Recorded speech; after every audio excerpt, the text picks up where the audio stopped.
Hey, howdy, hey, welcome back to Trek on the Tube, and welcome back to yet again another Star Trek Discovery review and Easter eggs video. Today, we're talking about Season 4, Episode 6, Stormy Weather, the bottle episode that actually surprised me. Now, I haven't really looked into whether or not the reactions were mostly positive, negative, or divided on this one. It's probably all three, I'm sure, as every episode of Discovery is. Personally, I thought it was okay, though I would describe it as lost potential because not everything I feel was executed as well as it could have been, or at the very least it wasn't executed how I would have done it or how I would have preferred.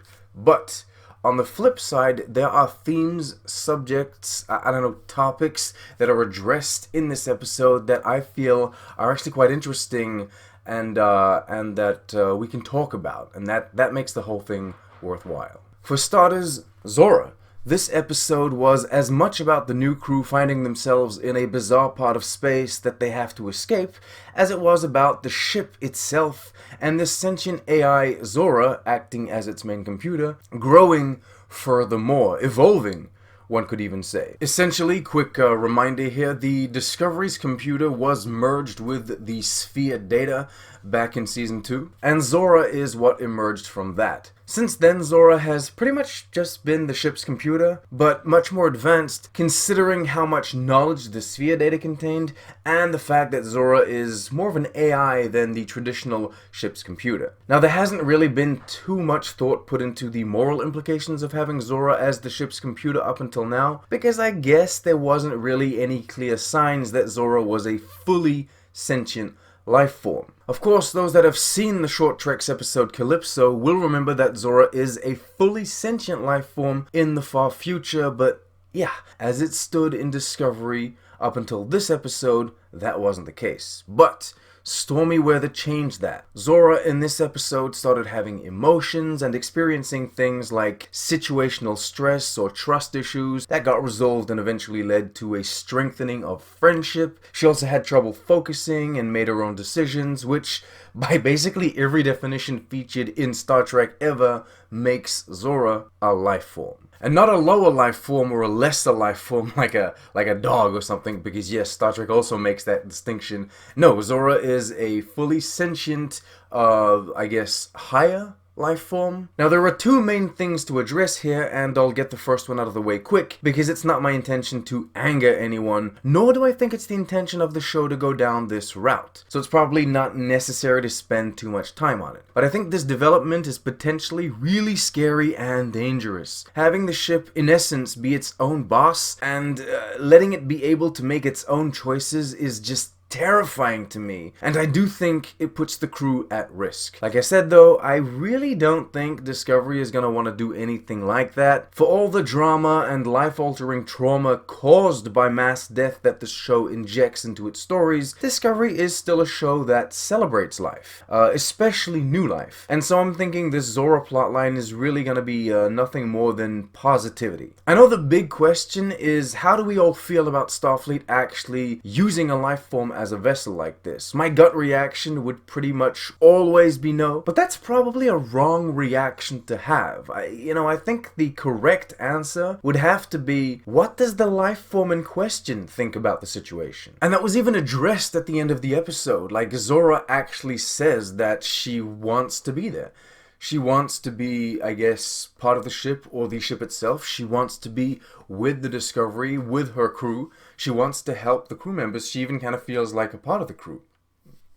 So yeah, and I mean, come on, let's Burnham has her flaws, but I don't think she'd ever force anyone to do anything against their will. She's just not that kind of character. So, in essence, situation resolved. Even if I would enjoy seeing a scene, at least one scene, where Burnham and Zora disclose this very unique circumstance to both Admiral Vance and the Federation President, for example. Also, maybe talk to the Navari people about it. Let's not forget Romulans had a thing against synthetic life forms once upon a time, and it wasn't just a thing, there was an actual threat that started creating a portal and coming through into their dimension. So yeah, maybe inform the Navari. So yeah, very interesting food for thought there with this whole Zora plot, and that was quite refreshing. Now, as it is quite often with Discovery, within the episode itself, everything was very much based on feelings, and even Burnham's handling of the whole Zora situation was more emotional than logical, but it worked. It kind of felt a little convenient that all of this was happening exactly when the ship was trapped and lost in this vastness of nothing, but then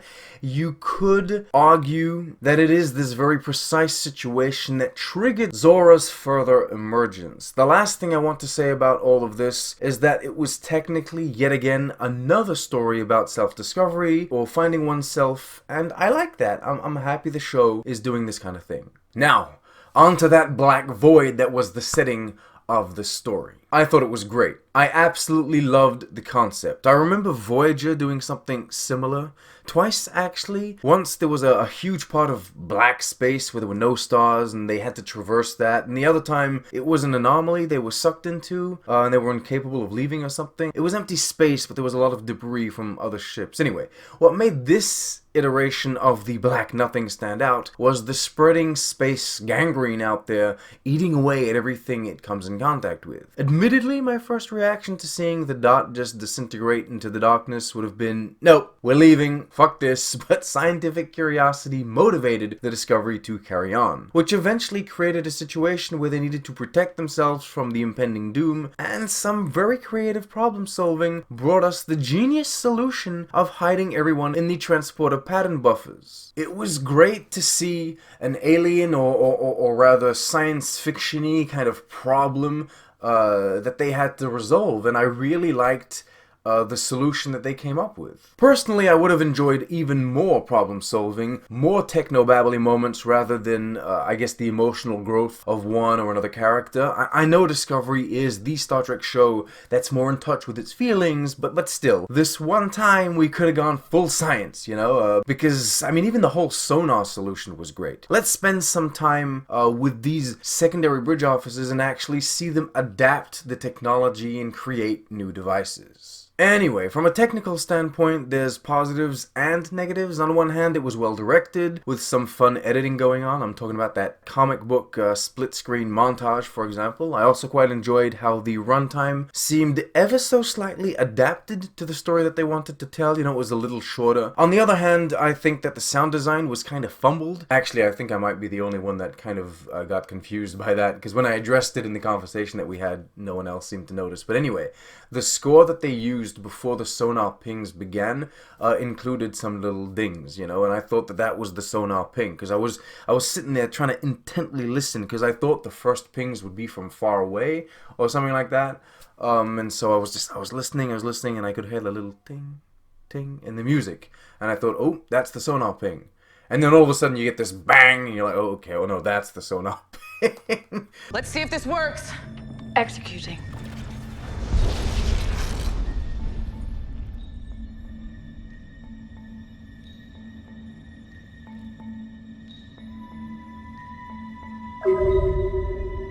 But yeah, so I think the score kind of fumbled itself or mixed itself up with the sonar pings in the beginning there. And I would have made a point of making the exterior sequence dead silent just to further drive home the notion of solitude and nothingness experienced in that part of space. I know space is supposed to be silent, and basically no science fiction ever does that.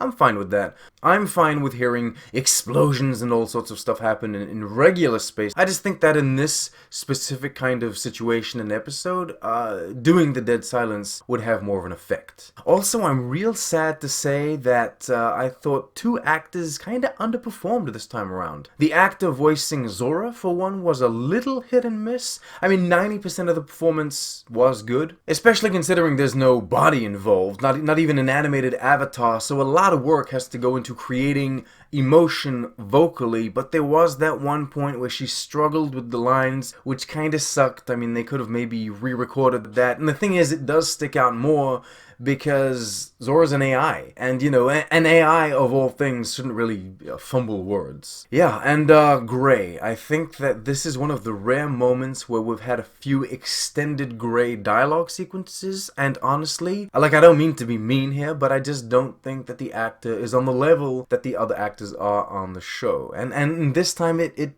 it showed. As usual, there's nothing personal with my critiques. As I said, I'm not trying to be mean, I'm just trying to be objective here. And, you know, I have to say what I feel. Some final remarks would be those family trees that Zora and Burnham were both creating. I mean, I wouldn't exactly call them family trees.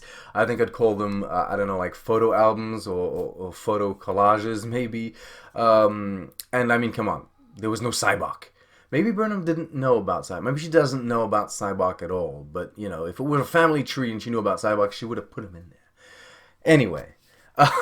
It was cute. It was heartfelt. I quite liked the little family trees that they had. I also liked the board game in pieces that could change into a ball when not in use. I liked the little small touches of expansion to Trill lore, and I'm assuming that the way it works is you can save the game, and when you reactivate it, it sets itself up to, you know, how you saved it. It's actually pretty clever stuff. It's a pretty creative little design there that they did on the show. Not the best execution of ideas and concepts, and yet still, I guess, an interesting enough bottle episode that did address a couple of moral issues when it comes to AIs and synthetic life forms. It's now time to talk about the Easter eggs and references. For starters, those family trees that Zora and Burnham are crafting are full of scenes and images taken from previous seasons of Discovery. While walking around the ship, Saru mentions the Enterprise and the Voyager. We don't know which Enterprise or which Voyager he's talking about. This guy is a Lurian, the same as Morn. We've been seeing more and more of these guys in recent seasons of Discovery, but this guy and another one are the first to actually be a part of the Discovery crew. Two things worthy of note. One, there weren't Lurian crew members before, which means 32nd century officers are getting posted on Discovery, and that's quite fun. Two,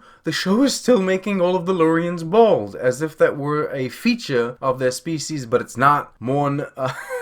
Morn was poisoned. He was irradiated. That's why he was bald. But anyway. At one point we get a reference to the galactic barrier, something described as an energy field composed of negative energy surrounding the rim of the Milky Way galaxy. This has been featured before in the original series. The whole concept of hiding people in the transporter pattern buffers originated with Scotty being trapped in there and coming out during the Next Generation. Very clearly, this episode was referencing those events, but Voyager also did something similar when they hid telepaths in the pattern buffers in that one episode that was really creepy. Finally, Zora. Two things. First, she mentions the Baku, which are the people from Insurrection. Second, when she created this circle-like appearance for herself, it kind of reminded me of what she looked like in the short treks Calypso. Oh dear, how professional is this? I have to hold my camera now. Baby on the Tube invaded the workspace. She destroyed my entire setup, and I couldn't be bothered just setting it up for like one last final note. That's all of it. Thank you so much for watching. You're the best. Like, subscribe, share, comment, do all of those wonderful things. Yeah. I still have one more episode of Discovery to catch up on, and then we're diving back into Prodigy. And yeah, I do have a Species video filmed and ready to come out at some point. I'm gonna stop talking because this is now killing my arm. Massive shout out to all the channel patrons. You help so much. And as usual, live long and prosper.